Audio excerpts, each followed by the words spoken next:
an instant stop like you're about to see. So watch and listen.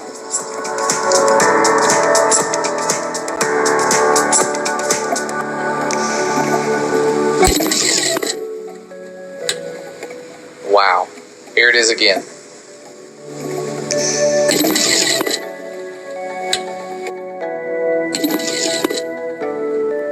And like I said before, draw your own conclusions. It could have ran into gravity, but check out the side view. Luckily they had a camera facing sideways, and you can see the horizon when it comes to a stop.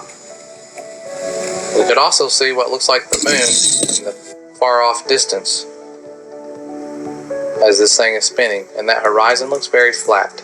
Okay, draw your own conclusions about that. Could have been the fisheye lens.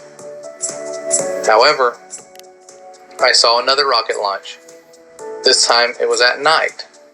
And people ask, why did that rocket not explode if it was moving that fast? That's a great question, a legitimate question. I'm not going to avoid that question because I think there were some miraculous circumstances and some properties about the firmament that we did not understand. People say, well, it's a solid glass dome. Well, that could probably be partly true. However, this dome, this solid expanse, like a molten looking glass, they call it in the Bible, is impenetrable. We've tried to blow it up before during Operation Fishbowl. I won't go too much into that aspect of it and the history of it. I trust that you'll look into it after you see what you're about to see later on. But this rocket at night was traveling and doing some weird things like we've seen rockets do before at night. And it's very mysterious. And there's really no explaining exactly what we're seeing. But we do know that this thing is doing something weird. And I was looking at it and watching it and going, well, it doesn't look like it hit the firmament. And then, to my surprise, I seen some ripples, and you're about to see them, move across what appears to be the firmament. And there they go. These ripples look just like ripples you've seen on water, but this is really, really far away. These are giant ripples moving outward. I thought that was spectacular. I had never seen anything like that. And those are my first clues that these rockets might have been hitting something, and this might be partly why they are lying about deep space and sending us all sorts of animations.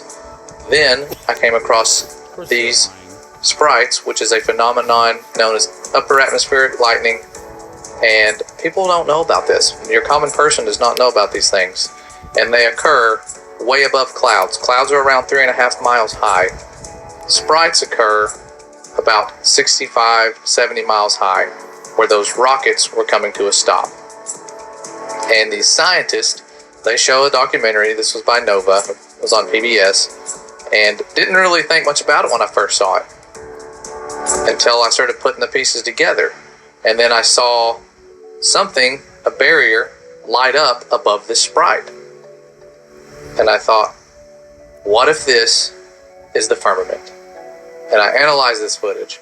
I would slow this footage down. I would change the brightness. And sure enough, I started seeing what I thought I was seeing. The firmament. Put there by our Father. In the story of creation.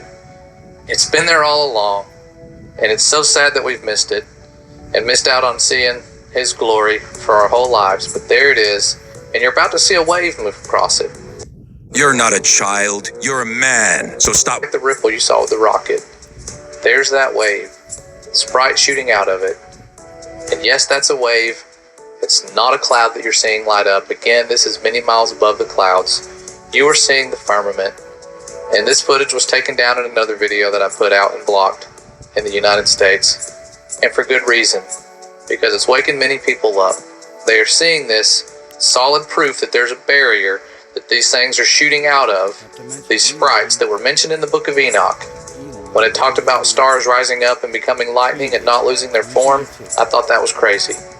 That book was removed from the Bible, and it explained exactly how our system works, the math behind it and everything. But there's the firmament. You can see it. Again, draw your own conclusions.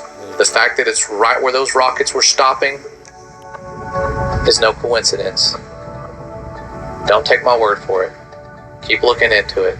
But I'm going to show you some more proof that the sun, moon, and stars are not light years apart, like we've been told.